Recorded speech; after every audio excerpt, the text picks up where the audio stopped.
Hola a todas, a todes, a todos. Este videito es, como les había dicho, para acompañar un poco lo que sería nuestro encuentro 8, la clase del día martes 10, que la hacemos de vía remota, porque estoy en viaje. Así que este videito intenta acompañar el material que les dejo en la presentación. Y además vamos a ver acá cómo hacemos para diseñar este trabajo territorial comunitario a partir de los contenidos de la ley, a partir de todo lo que estuvimos trabajando, y también cuáles van a ser las pautas formales para entregar el trabajo y algunos conceptitos que les dejo para ordenar la realización del trabajo. Por lo cual, cuando nos volvamos a ver el día 17, ahí continuaremos trabajando con lo que nos corresponde. Bueno, en primer lugar, para empezar a recorrer un poco la presentación, yo les propongo pensar qué es un acompañamiento, cómo definimos lo que sería un acompañamiento territorial. Y entonces lo que primero les pido o intento que puedan pensar es en los ejes de la ley, ¿no? Los ejes de la ley ESI que estuvimos recorriendo, ya todas, todos han recibido los materiales que estuvimos trabajando de los 7 encuentros que tuvimos hasta ahora. Enviamos por PDF, envié yo también videos, envié algunas otras recomendaciones para ver videos o unos materiales de lectura, por lo cual hay que volver a los ejes de la ley, ¿no? Volver a retomar todo esto que estuvimos viendo, charlando, conversando, discutiendo. En ese sentido, los ejes de la ley, que son el ejercicio de derechos, el cuidado del cuerpo y de la salud, valorar la afectividad, la perspectiva de género y el respeto por la diversidad. O sea, yo se los dejé ahí todos agrupados, yo estoy acá siguiendo el PowerPoint también, se los dejé ahí todos agrupados para que los puedan tener más claros y en cualquier caso volver después a los otros PDFs de los otros encuentros y revisar cada uno qué características tiene según la ley. Entonces, teniendo en cuenta esos ejes de la ley, ustedes quizás ya tienen una intervención que hayan decidido o que ya la hicieron o que tienen ganas de hacer, entonces empezar a pensar esa intervención, ese acompañamiento territorial, en qué eje se puede enmarcar. Puede ser más de un eje, esto que se los repito siempre. Los ejes son recortes, lo cual quiere decir que en determinadas situaciones se cruza más de un eje. Bueno, tenemos que empezar a determinar eso. ¿Cuáles son esos ejes que se están cruzando en este acompañamiento territorial? Y si es que merece descripción de todos esos ejes o de un solo eje de la ley. También lo que les dejo aquí para que puedan tener en cuenta es cómo trabajamos la ESI según las edades. Esto está en el programa nacional también y está dividido, porque como la ESI ya saben es una ley de educación, está dividido en los niveles de escolarización, nivel inicial, nivel primario y nivel medio. Pero yo se los dejo a modo orientativo, a modo de orientación, para que sepan según las edades con las que ustedes deciden trabajar en sus acompañamientos, más o menos cuáles son esos tópicos que se suelen tratar o que se sugiere tratar desde la ley ESI.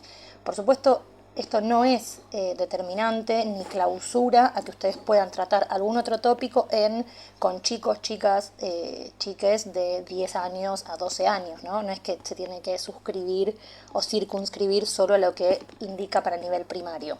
Pero sí se los dejo a modo de guía orientativa para que sepan más o menos cuál es la propuesta desde la ley.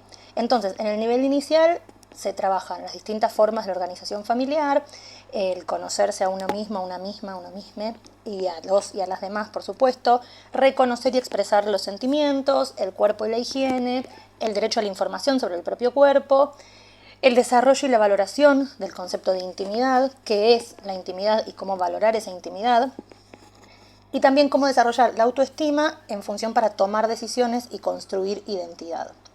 Cuando pensamos en el nivel primario, ya estamos pensando en cómo valoramos a las personas independientemente de sus apariencias, de su identidad, de su orientación.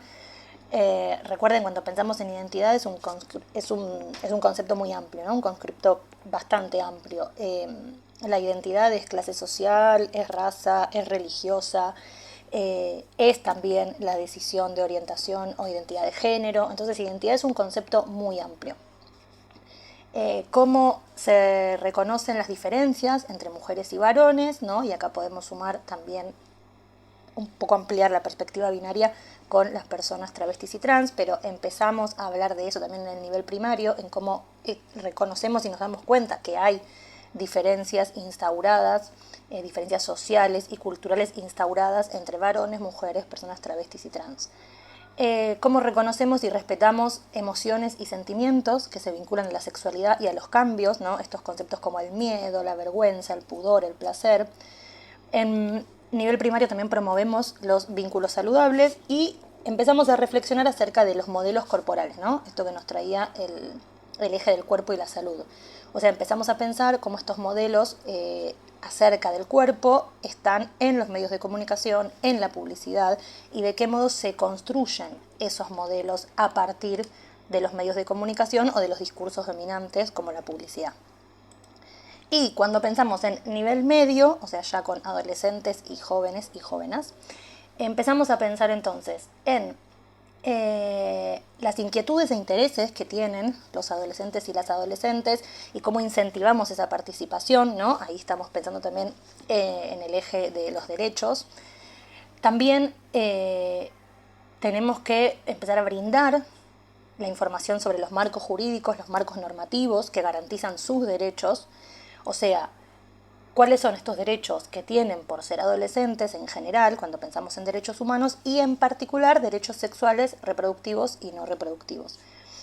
Entonces, también pensamos en a dónde hay que recurrir para proteger estos derechos, tienen que conocer esto los jóvenes y las jóvenes, y a dónde también pueden recurrir para abastecerse de los recursos para vivir una sexualidad plena y responsable, o sea, para prevenir infecciones, enfermedades de transmisión sexual, y también para que puedan saber cuál es el método anticonceptivo que eligen. Además, pensamos en cómo fortalecer los procesos de construcción de autonomía, cómo se respetan las diversidades de todas las identidades y cómo también podemos anclar y trabajar a partir de los prejuicios y de la no discriminación por ninguna causa, ¿no? Ni por orientación sexual, ni por identidad de género, ni por la apariencia física, ni por las diferencias que haya culturales, étnicas, ni de clase. Entonces, cuando hablamos de autonomía y cuando hablamos de construcción de autonomía, nos referimos al concepto de identidad bastante más ampliado. Y además, lo que trabajamos también con adolescentes y jóvenes desde la ESI, lo que se propone trabajar, tiene que ver con empezar a tener una mirada crítica sobre los mensajes que se reciben desde los medios de comunicación, desde las publicidades, ¿no? Cuáles son los ideales de belleza que se imponen, los estereotipos de género que se reproducen en los medios de comunicación, en la publicidad. Y cuando nos referimos a los medios de comunicación, también tenemos que empezar a pensar en los medios virtuales, ¿no? Que son los que los jóvenes y las jóvenes más utilizan. Esto para que tengan más o menos un paneo general de cuál es la propuesta que se hace desde la ley ESI para las diferentes edades. Vuelvo a decir, no es esto, o sea, no implica que si ustedes trabajan con jóvenes de 15 años, tengan que elegir alguna de estas formas o alguno de estos tópicos, ¿no? No quiere decir eso. Quiere decir que estas son las propuestas que hay. Puede inscribirse en esto, en la propuesta que ustedes tengan de acompañamiento o no. Pero me interesa que la conozcan para que sepan y para que tengan también ustedes más herramientas para poder defender sus trabajos, ¿no? Luego, lo que yo les propongo es ver un video que habla sobre cruces de experiencias docentes por los 15 años de la ESI. Yo les dejo ahí el link, porque también lo que me interesa es que como vamos a escribir sobre esto y van a empezar a hacer sus propios recortes para constituir su trabajo, su acompañamiento, bueno, que puedan tener también el paneo general, ¿no? Para poder saber de dónde venimos, cuáles fueron las experiencias que funcionaron efectivamente, cómo se recibieron esas experiencias, cómo es que los y las docentes llevaron a cabo esas experiencias, quienes pudieron llevarla a cabo. Entonces les dejo ahí un video muy interesante que es del programa de ESI, donde pueden ver estos cruces de experiencia. Entonces, lo que les propongo después es que también ustedes puedan pensar y reflexionar en las formas que ustedes despliegan o han desplegado la ley en sus trabajos. O sea, cómo desplegaron la ley, desde dónde la desplegaron, si es que siempre se dieron cuenta que estaban hablando o estaban trabajando un tema de ESI, o quizás lo hicieron sin saber que tenía todo este marco. de la ley, o quizás conociéndola un poquito, pero que lo puedan empezar a pensar y que anoten. O sea, cómo es que yo trabajo la ESI, cómo trabajé la ESI en este tiempo y cuál es la mirada que tienen ahora. Es muy importante, como les dije también la otra vez, anotar y tomar nota, sobre todo en estas instancias de trabajo, en las cuales tienen que registrar sus experiencias. Digo tienen, no es una obligación, digo, es conveniente registrar las experiencias porque eso les va a hacer notar de qué forma ustedes estaban trabajando y cuál es la forma de poder mejorar eso también, ¿no? De poder profundizarlo, a eso me refiero con mejorar. Después lo que también me parece importante que tenemos que pensar y que reflexionar camino a la escritura de la propuesta que ustedes tengan es cuál es la posición que tienen cada uno y cada una de ustedes en ese acompañamiento, o sea, cuál es la posición subjetiva y la posición concreta, o sea, desde qué perspectiva están construyendo el abordaje. ¿Tiene una perspectiva de prevención? ¿Tiene una perspectiva de riesgo? ¿Tiene una perspectiva del afecto? O sea, empezar a pensar desde dónde eligen, desde dónde acompañan las situaciones que se dan en sus espacios de trabajo. Y en particular, desde dónde se están posicionando para generar esta intervención. O sea, ¿qué tipo de posición tiene ese acompañamiento? Porque la pregunta es, ¿qué es acompañar? ¿No? Porque se puede acompañar de diversos modos, de diversas formas. Entonces, ¿qué perspectiva están tomando para acompañar? Eso es importante que lo tengan claro, porque no es lo mismo elaborar un trabajo que tiene que ver con prevención con un trabajo que seguramente pueda ser más narrativo si se vincula desde lo afectivo y si la intervención tiene que ver más con lo afectivo. Ninguno es mejor ni peor que el otro, digo, solamente hay que tener en claro y hay que tener en cuenta qué posición subjetiva estoy tomando para elaborar ese anclaje territorial. Entonces, esto tiene que ver con, esta posición es de tutelaje, yo me estoy poniendo en un lugar de adulto, adulta que está tutelando a ese joven, joven o a esos chiques, es de presencia, estoy generando y estoy haciendo un trabajo que implica mi presencia, entonces es esa mi perspectiva. ¿Desde dónde, desde qué paradigma me estoy situando? O sea, yo siempre digo, siempre les hincho y les insto a que lo anoten porque cuando se ve esto escrito se ve mucho más claro que solo teniendo ideas en la cabeza o percepciones o cosas que creo o que intuyo. Conviene siempre anotarlo. Cuando yo escribo y lo veo escrito, veo otras cosas que no las estoy viendo cuando lo estoy pensando. Después, lo que les dejé también interesante es para que podamos tomar en cuenta y para que podamos tener noción del recorrido que tiene esta ley, les dejo un video también muy interesante del programa de ESI que es sobre cómo fue la construcción y la discusión teórica en torno a la sanción de la ley. Es decir, quiénes fueron las personas involucradas, de qué forma estaban trabajando mientras se empezaba a pensar esta ley. La ley tiene un recorrido, como ya saben, desde 2006, por lo cual no es una ley nueva, podemos pensar, pero es una ley que ya puede trazar un recorrido. Entonces es interesante volver a esos momentos, qué es lo que se discutía, cómo se discutía, y donde también vamos a escuchar la discusión teórica en torno a la ley, ¿no? Con las personas que estuvieron ahí elaborándola efectivamente desde educación. También para que veamos por qué era importante tener una ley como la Ley de Educación Sexual Integral. Entonces es un video muy interesante en el que escuchamos también diferentes perspectivas, vemos un poco el debate que se generó en torno a la sanción, así que es muy importante verlo en el sentido de que ahora estamos intentando hacer una construcción teórica de nuestros acompañamientos, ¿no? Estamos intentando bajar a palabra todo eso que ya hacemos o que queremos hacer o que creemos que podemos hacer. Entonces después les propongo, como les decía al principio, que discutan, si están en grupo, sobre su propio trabajo. O sea, cuáles son los ejes que va a cruzar el trabajo, o sea, esa experiencia que ustedes van a sistematizar, qué ejes está cruzando de la ley, qué discusiones propone, qué crítica propone sobre lo ya establecido, y ahí preguntarse si esta propuesta tiene que ver con un solo eje de la ley, si cruza con más ejes, y cuál es el contenido teórico que describe ese eje. O sea, cuando yo digo el contenido teórico me refiero a de qué me está hablando ese eje de la ley. Tienen que poder ponerlo también en el trabajo. Si la ley tiene que ver con perspectiva de género, tienen que poder definir qué es para la ley ESI la perspectiva de género.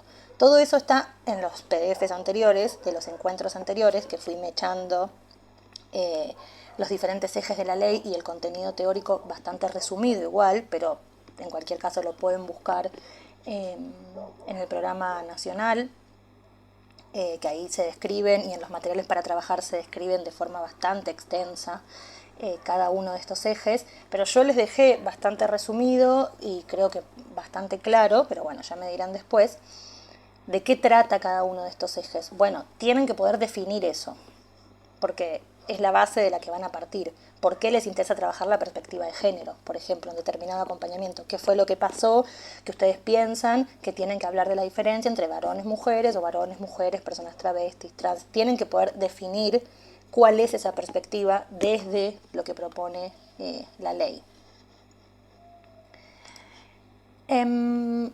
Y luego les dejo aquí unos apartados interesantes que tienen que ver con cómo vamos a hacer para construir el trabajo, ¿no? Que es lo que estábamos hablando el otro día y había un montón de preguntas y dudas.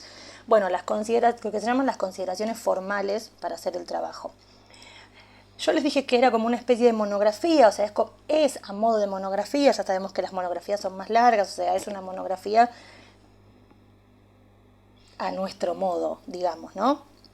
Pero ¿por qué tiene la forma de monografía? Porque, bueno, ustedes van a brindar información adecuada y la van a brindar de un modo que pueden demostrar que es una información pertinente a ese tema, ¿no? Eso es el interés de hacer una monografía, o que tenga formato de monografía. Ahora vamos a ver cuál es ese formato, que por supuesto no incluí todo lo que tiene una monografía, pero bueno, más o menos para poder armar un trabajo adecuado, que tampoco les resulte demasiado pesado, pero que sí tenga que ver con un trabajo formal. Entonces, tenemos que describir la experiencia, o sea, que ya sucedió o que proponen. Esto puede ser con datos, 5 de cada 10 chicos, chicas, tal cosa, de lo que ustedes quieran describir, o puede tener un formato narrativo, o sea, que ustedes estén contando una historia, por qué deciden hacer ese trabajo. Y además la monografía, por supuesto, tiene que tener su contenido teórico. Entonces ustedes ahí pueden usar lo que vimos en las clases o hacer sus propias búsquedas. Y también el espacio, como digo yo siempre, para la contingencia, para lo que está sucediendo, para lo que de repente pasó. Y que eso que de repente pasó los y las atravesó, entonces por eso deciden hacer este trabajo. Les dejé acá las partes de la monografía que vamos a hacer. También no son estrictamente las partes que tiene una monografía, repito, porque las monografías suelen tener 40 páginas, 50, pero no lo vamos a hacer así de largo. Entonces vamos a poner algunas partes que me parecen importantes en el desarrollo de un proyecto, para que ustedes también puedan acostumbrarse a escribir un proyecto con este desarrollo, con el fundamento teórico y además con la experiencia que ustedes quieren contar. Entonces yo les propongo que hagamos una portada, título, objetivos, fundamentación, desarrollo, conclusiones y al final la bibliografía.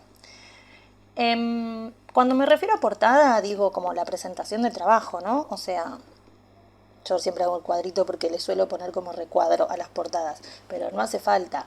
Pero en la portada van a indicar el nombre de ustedes, el título del trabajo, Universidad Popular, el título de estas charlas, talleres en las que están participando, de esta formación, o sea, formación comunitaria, regional, para aplicar ESI en el territorio. O sea, van a hacer una portada con los datos formales que tengan dentro de esta formación, ¿sí? Con sus nombres y apellidos.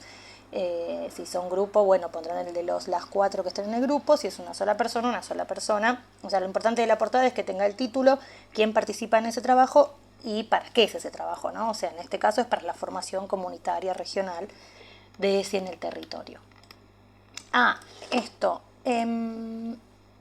antes de comenzar todo el trabajo, tienen que poder ustedes anotar o tener claras cuáles son esas preguntas que ustedes se hicieron o se hacen para este trabajo, ¿no? ¿De dónde surge ese interés? Esas son las preguntas. ¿De dónde surge esa curiosidad? ¿Es una plena curiosidad en algo que me interesa? ¿O es algo que ya pasó? ¿O es algo que reiteradas veces pasa? Entonces necesito elaborar un trabajo nuevo, o sea, una experiencia, necesito llevar a cabo una acción concreta nueva para poder transitar esto que viene pasando en mi espacio de trabajo, bueno, ustedes verán, pero sí tienen que anotar las preguntas, de dónde surge eso, o sea, sin preguntas casi que no hay trabajo de investigación. Ay, me da un rayo ahí, quedo así como, uy.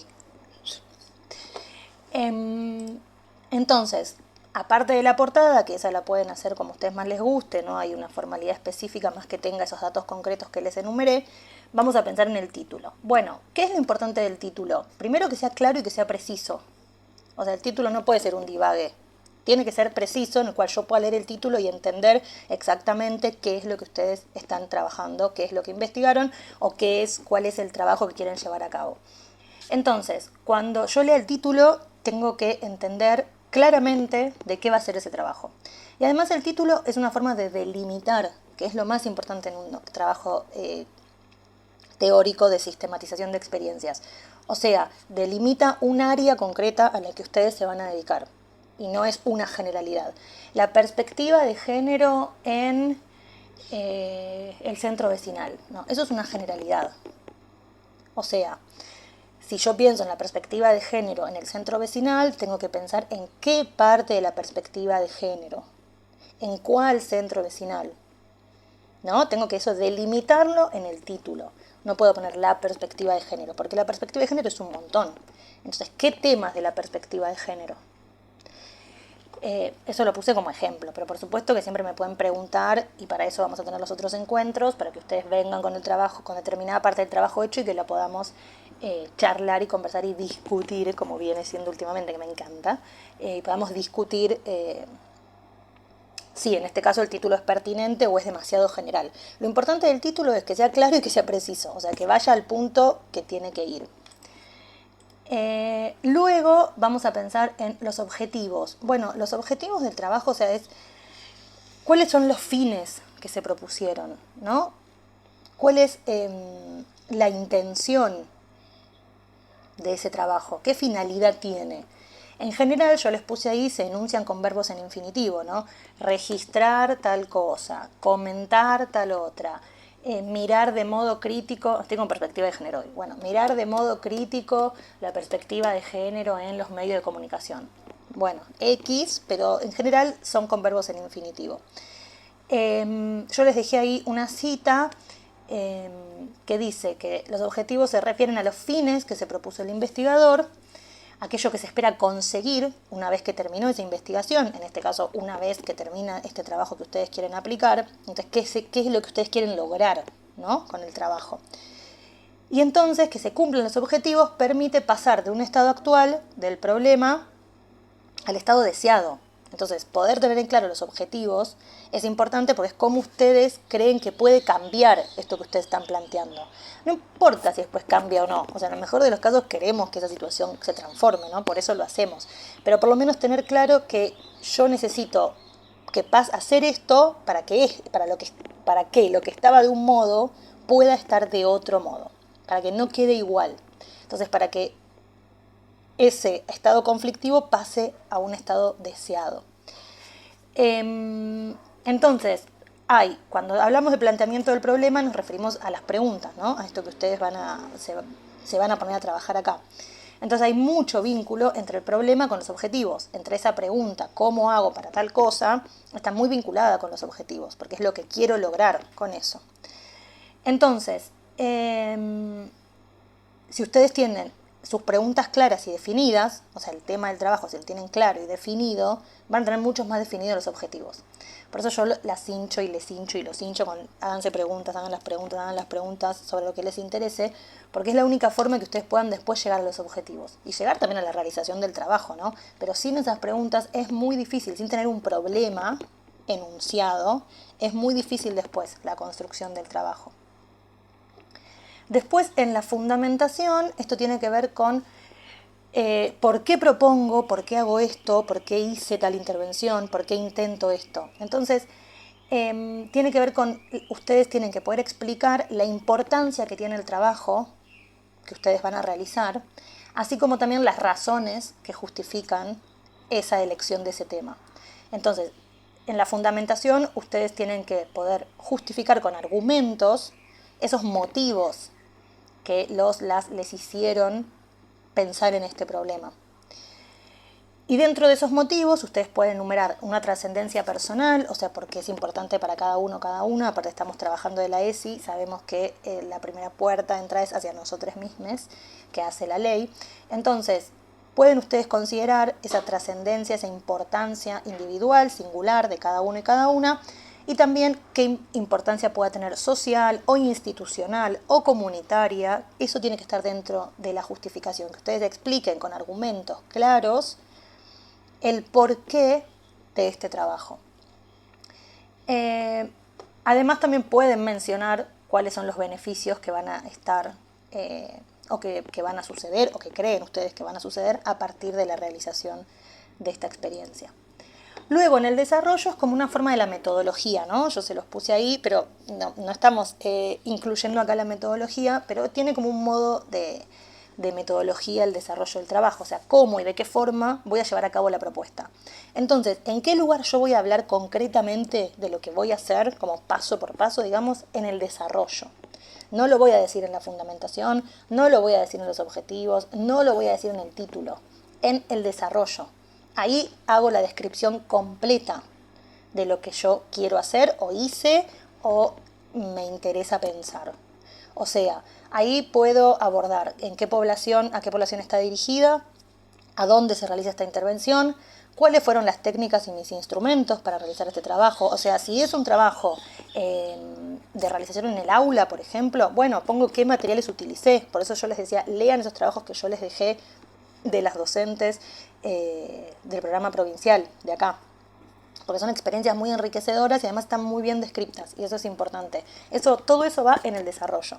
Y además, si ustedes tienen datos, si hay algunas que van a trabajar con datos, bueno, tengo que poner ahí el análisis de esos datos, ¿no? Cuáles son, si hicieron una encuesta o lo que sea, tienen que delimitar la población a la que hicieron la encuesta y poner qué resultados se obtuvieron, ¿no? Hacer esos análisis de esos datos. Si no tiene análisis de datos el trabajo que van a hacer y va a ser solamente una narración de la experiencia, bueno, tienen que poder contar el paso a paso de esa experiencia. O sea, cuáles fueron esas actividades, las estrategias, los procedimientos y los medios que se llevaron a cabo para cumplir con estos objetivos. O sea, si es en un espacio territorial, bueno, tuvieron que tener conversaciones, charlas, dependen de otro espacio para realizar eso que quieren realizar, o solamente lo hacen en su espacio y lo pueden definir todo ahí. Bueno, todo eso va en el desarrollo del trabajo. Después van a ver que les dejé un diagrama de Gantt, ¿no? No se vuelvan locas. O sea, no enloquezcan, eso quiero decir. Se los puse a modo de ejemplo porque quienes quieren desarrollar actividades que son más de una actividad o han desarrollado más de una actividad, bueno, eso tiene que estar estipulado y en general se utilizan lo que se llama el diagrama Gantt para poder mostrar esas actividades, qué hicieron o qué van a hacer, ¿no? Como a modo de cronograma. Cuáles son las actividades y en cuánto tiempo se piensan desarrollar. Actividad tal, en tal momento, ese es un ejemplo cualquiera que dice noviembre, diciembre, enero, febrero, marzo. El de ustedes puede decir un solo mes, puede decir 2, 4, 5 encuentros, 10, 6, no sé, como ustedes lo quieran hacer. Después también cuando lo hagan lo pueden hacer en borrador y me lo muestran. Pero eso está dentro del desarrollo, ¿no? Ese diagrama. Ustedes explican todo y después ponen el diagrama si es que tiene varios pasos las actividades que intentan hacer. Y luego, para pensar en las conclusiones es un resumen breve de todo el trabajo en el cual no se ponen nuevos datos. No tienen que poner cosas nuevas en la conclusión. La conclusión resume todo lo que ustedes estuvieron planteando. Y lo que sí es importante o es interesante es que haya una opinión personal, una opinión crítica sobre ese trabajo que abra nuevas preguntas. La conclusión del trabajo pueden ser nuevas preguntas, ¿no? Finalmente pensamos que, finalmente supongo que, finalmente creo que, bueno. Construir una conclusión no tiene que ver con poner cosas nuevas, porque todos ya lo pusieron en el trabajo. Entonces la conclusión lo que me va a decir es, me va a resumir y sintetizar lo que ya se hizo y además le va a sumar esta mirada crítica que puede llegar a abrir a nuevos interrogantes. Eso siempre es interesante, se los decía la otra vez. Las conclusiones que abordan preguntas nuevas son interesantes y además dejan como puertas abiertas para nuevos trabajos, digamos. Y al final, para finalizar, tienen la bibliografía que en la bibliografía son los datos de las fuentes bibliográficas que estuvieron utilizando, tienen que especificar todas las fuentes que consultaron para el trabajo. Si es un PDF de acá, ponen PDF, encuentro número 7, PDF,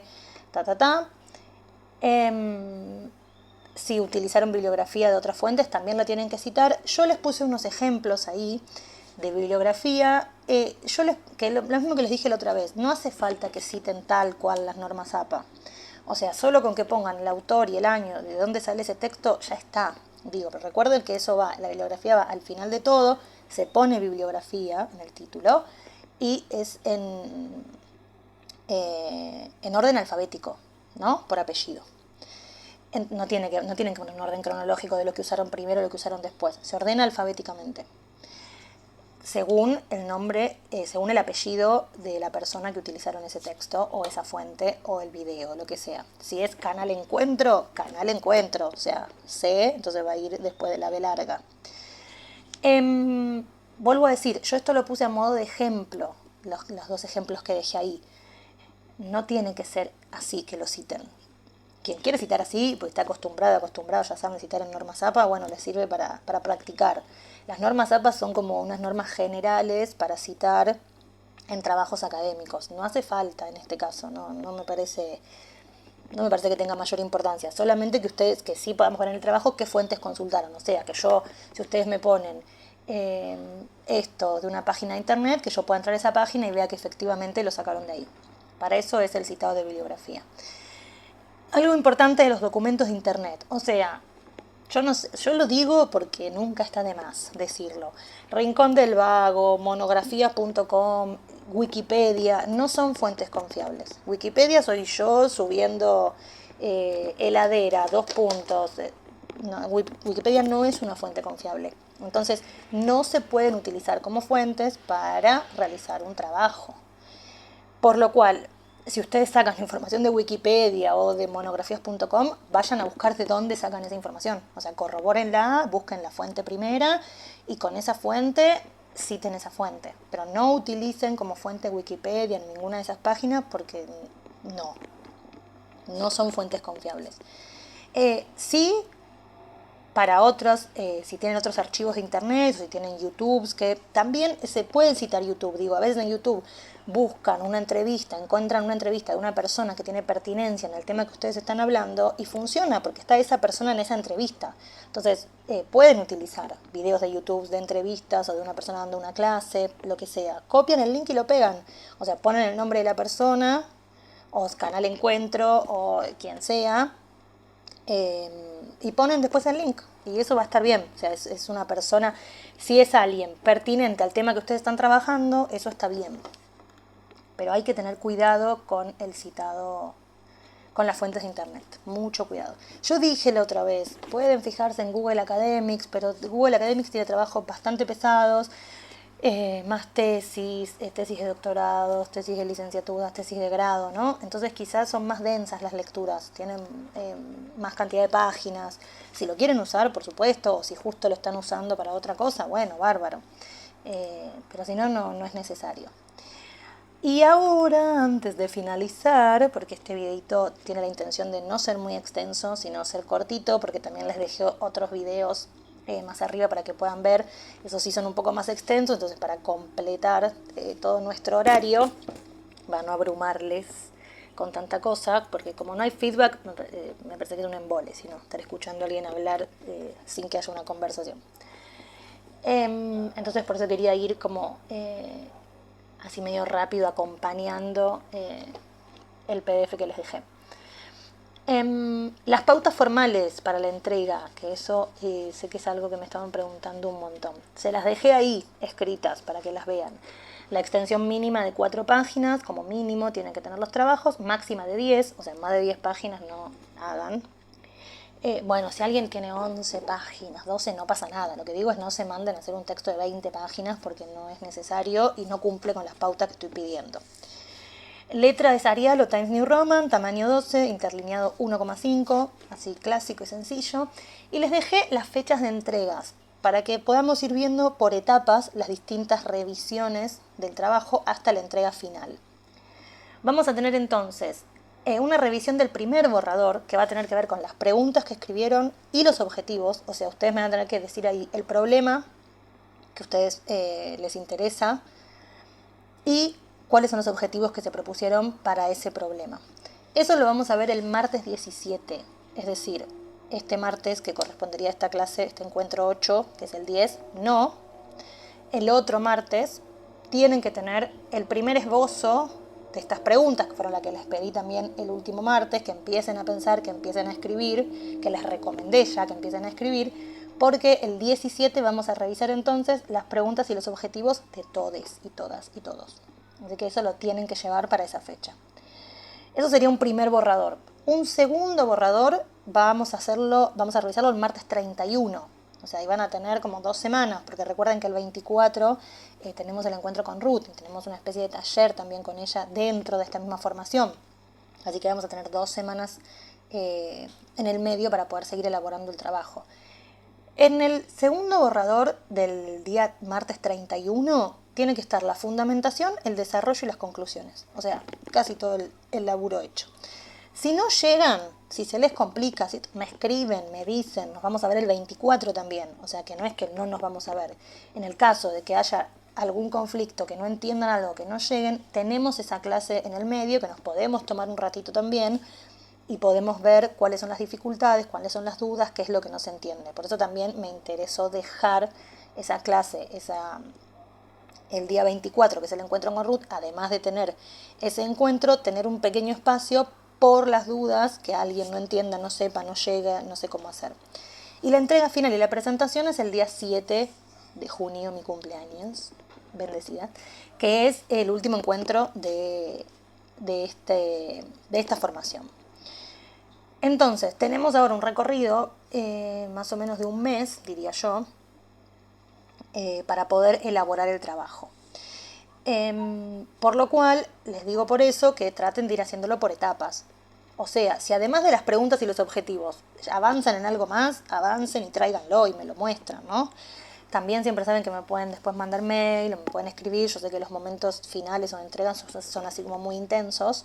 Entonces me van a poder escribir, mandarme un mail o escribirme... sí, mándenme mail mejor.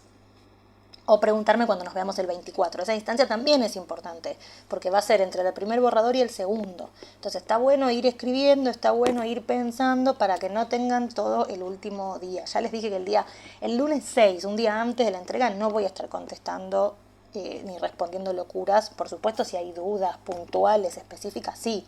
Pero cosas como, no encuentro la fundamentación, no, eso ya tiene que estar. O sea... Ay, me revisas toda la fundamentación un día antes y es muy complejo porque si la fundamentación ya no está elaborada, difícil que puedan avanzar en el resto. Entonces, por eso les propongo este esquema de un primer borrador, un segundo borrador y después tener una entrega final con el encuentro, es el 24 en el medio, para poder trabajar dudas, conflictos, no me sale esto, no entiendo, no sé cómo ponerlo, etcétera, etcétera, etcétera. Y bueno, al final les dejo un meme divino, no hay poema hoy, pero hay un meme hermoso de un perrito que podía ser yo, divino. Pero bueno, la intención entonces es poder ir avanzando hacia la realización del trabajo de un modo claro, concreto y sin demasiada premura, o sea, sin que se estén apresurando 2 días antes. Yo sé que suele suceder así, porque también me dedico a hacer esto. Por suerte, con el tiempo me he aprendido a organizar un poco más, ¿no?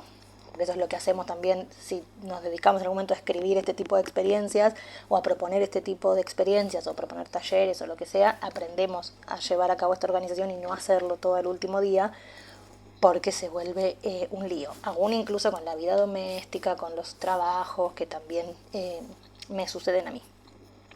Pero entonces, por eso les propongo estas instancias de primer borrador, después de un encuentro en el medio, una segunda instancia para revisar borradores, que por supuesto que yo les digo, bueno, para la segunda instancia ya tengan el desarrollo, tal cosa, pero podemos volver a ver lo anterior, obvio, ¿no? La idea es que los podamos leer, que los podamos compartir y que podamos sacarnos ahí todas las dudas hasta el día de la entrega final, que es fecha final única, es día 7 del 6. Así que por eso les digo, tenemos un mes hasta llegar a esa entrega.